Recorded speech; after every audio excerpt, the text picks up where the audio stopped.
Test. Woo, there we go. Sorry about that. We'll just start over again. Anyhow, if you're here this morning because you think that I'm going to be preaching about sins like drinking and smoking and swearing and fornication, which is how they pronounce fornication in the Appalachians, then you're going to be sorely disappointed. There are just folks who are into that kind of thing. Not drinking and swearing and fornication. I mean, into hearing sermons about drinking and swearing and fornication. Maybe maybe it's a nostalgia thing. Has anybody ever grown up in a church that's, really kind of a hellfire and brimstone preaching church? Anybody? Maybe I should do that this morning. Maybe I should give you a little bit of fire and brimstone. I don't know. Either way, I've got you as my captive audience this morning. And so you're going to hear about sin. You're not going to hear about drinking and fornication or anything like that, because that's sin. And there's a difference between sin and sin.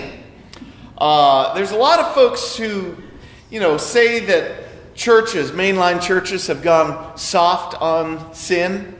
But let me tell you right now, I take a much harder line on sin than most preachers that even come from the hottest hellfire and brimstone churches. See, I don't preach about sin.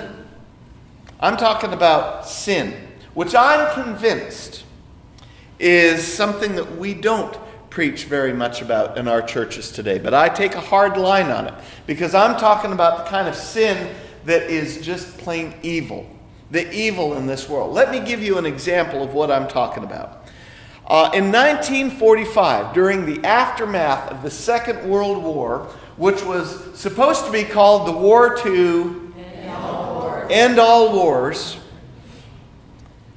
the United Nations was established. Now, no matter what you think of the United Nations today, let me tell you that when those leaders of those nations came together 69 years ago to form this union, what they wanted to do was prevent another global scale war from happening again.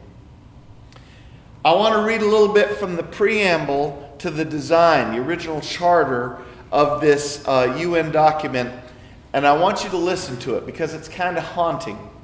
It says, "We, the people of the United Nations, determined to save succeeding generations from the scourge of war, have resolved to combine our efforts to accomplish our aims, to reaffirm faith in fundamental human rights, in the dignity and worth of the human person, in the equal rights of men and women, of nations, large and small, to practice tolerance and live together in peace as good neighbors."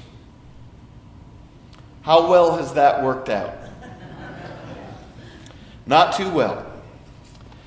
But a lot of well-intentioned deeds and promises just plain don't work out. St. Paul, the apostle, writes, "Even when I want to do right, I can't. Instead of doing what I want to do, I do wrong." Now, evil is chillingly efficient when it comes to mutating itself to avoid exposure or eradication. It's almost like a virus that becomes immune or resistant to cures. Despite our nation's best efforts, despite the UN's best efforts, the plagues of war, human-made famine, gross violations of human rights, the exploitation of the powerless by the powerful, degradation of human society, poor stewardship of our natural resources have not only continued, but have become embedded and woven into the very fabric of what Jesus refers to as the kingdom of the world. Now, anytime we hear a government respond to accusations of human rights violation, what do we hear? When North Korea or Somalia or China or Yemen, anytime that they are accused of having human rights violations, what do we hear? We hear denial. All the responses are the same. Oh no, you're just exaggerating. You don't know us. You don't understand what's going on in our country. So no one ever claims responsibility for these actions. Someone or something always has to get blamed. Now you know what happens on the playground of every school in this country. Someone gets hurt on the playground. And the teacher comes along and said, who did this? Who is responsible for this? What happened here? How many kids raise their hand and say, oh, I'm sorry, but the fault is mine. I take responsibility for my actions, and I am at your mercy, wise teacher, and voluntarily submit to your fair discipline. Any teachers in here ever had that happen to them? Yeah. No, it doesn't happen. Fingers get pointed. Blame is assigned. Denial rears its ugly head. And those who are clearly at fault then become angry and belligerently proclaim, I didn't do nothing. Now you'd think that adult leaders of nations would know better. But they are no different than kids on a playground. We are all guilty of this at some sort of level. But we just have a few more decades of practice at denial than most third graders. We've discovered ways of becoming more subtle and convincing about it. Now, we all complain about terrible drivers. Here's an illustration here. We all complain about terrible drivers. But how many have we met? And when I say that, how many times do we come up to somebody and say, so, how's your driving? And they say, oh, terrible, I shouldn't even be on the road. You don't run into that a lot. How many of you here this morning think that you're better than the average driver? I know I do, of course. Yeah, exactly. I know I do, but you know what? A few years ago, this is a survey that was done. 1 million high schoolers were interviewed about how they thought they compared with their peers. 60% of them rated themselves as better athletes than their peers. Only 6% thought that they were worse. 70% thought that they were above average when it came to leadership, and only 2% below. And here's the one that will blow your mind. The category is ability to get along with others. 0% thought that they were below average. 60% rated themselves as being in the top 10%. 25% thought that they were in the top 1%. And just in case you think it's confined to teenagers, another survey found that 94% of teachers thought they were better than their average colleagues. In another interesting study, all the residents of a small Midwestern town were asked to volunteer to collect for the American Cancer Society. Guess what? Only 4% volunteered. You want to guess how many people said they would say yes earlier? 60%. So 60% said that they would go raise money for the American Cancer Society, and only 4% actually did. Glad this stuff doesn't happen in the church, aren't you?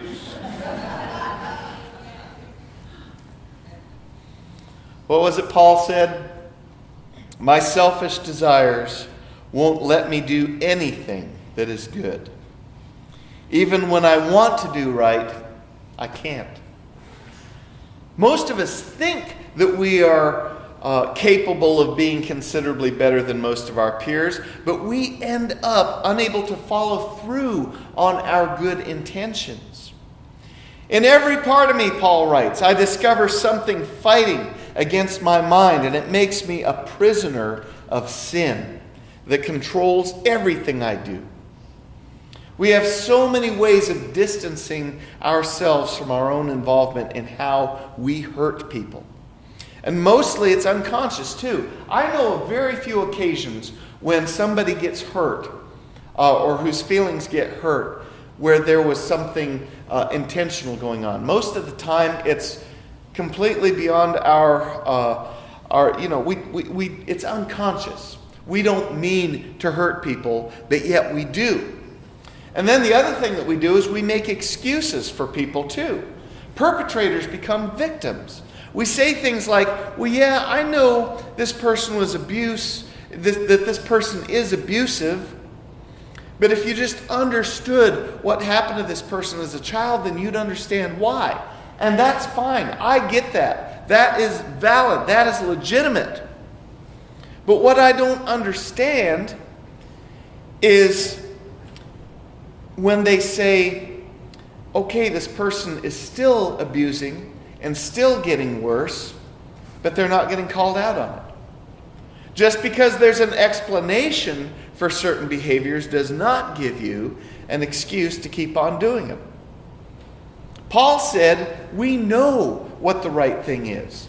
The question that we have to ask ourselves is, are we ready to step out and take responsibility for our own actions? See, our theme this past week at camp was Acts Like You Mean It. And it's not like we went around all week talking like Popeye. Acts was the book that we were studying, the Acts of the Apostles. And the theme of the week is that our actions do matter. And it's up to us to take responsibility for our actions. Even religion has done a pretty good job of finding places for us to hide. Fundamentalist approaches to God's law are great covers for rampant sin. See, we can say, well, there's nothing in the Bible that says I can't do that, so I'm just going to go ahead and do it anyway. There's, whatever. And like I said earlier, mainline preachers are often criticized for going soft on sin because we don't trot out the old rules and apply them in the old ways. See, if you're really ready to face up to the kind of sin that's worked its way into the fabric of our existence, it's going to take a heck of a lot more than simplistic questions like, gee, I wonder if I said any naughty words this last week. I wonder if I have taken the Lord's name in vain this week. I'm really working here. I can't figure it out. See, it's going to take something a whole lot more than that. It's going to take what Alcoholics Anonymous calls the fourth step, and that is making a searching and fearless moral inventory of ourselves. See, it takes time and effort to reflect and search yourself. It takes a lot of guts and some very painful honesty to lay yourself bare before another person, let alone before God. And yet it is that complete openness before God that's going to lead us to any kind of hope. Because where else can we find that sort of forgiveness and reconciliation? Well, because we're a part of a Christian church, we can say, in Jesus. The church often puts up a lot of emphasis on the phrase, Jesus died for our sins. But you also have to remember that Jesus died because of our sin too. And as scary and as weird as this may sound, this is the very reason we can still hope for redemption. Because as the ultimate victim of sin, Jesus is also in a position of being able to accept the apology that leads to our forgiveness. And that doesn't mean we get some sort of free pass from our need to search ourselves and lay ourselves open to God either. Because there's not much use for us seeking forgiveness only to just keep on living in the same old mess and in the same old patterns. Forgiveness is offered so that we can be freed to move on. And you're not going to be able to feel forgiven until you have come clean and laid yourself bare before God. You know how hard it is to offer forgiveness to someone who comes to you saying, well, I'm pretty sure I haven't done anything wrong. At least not that I know of, but hey, if I've hurt you in some way, I'm sorry for the way you feel. How easy is it to offer forgiveness to somebody who comes at you with an apology like that? It's hard to feel very forgiving towards someone with that kind of attitude. So why do you think we should feel forgiven if that's all we've got to offer Jesus?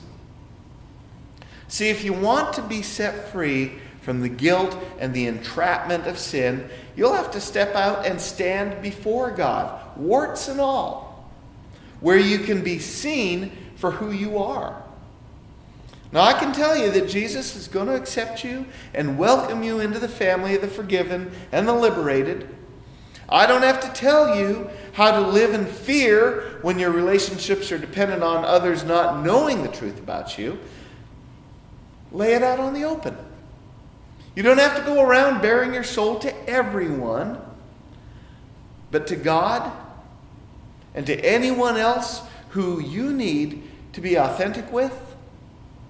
Get it out there in the open.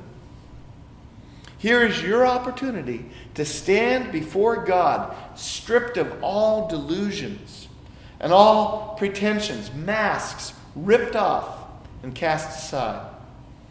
And you're going to discover unfathomable depths of mercy and love. No condemnation. Total acceptance.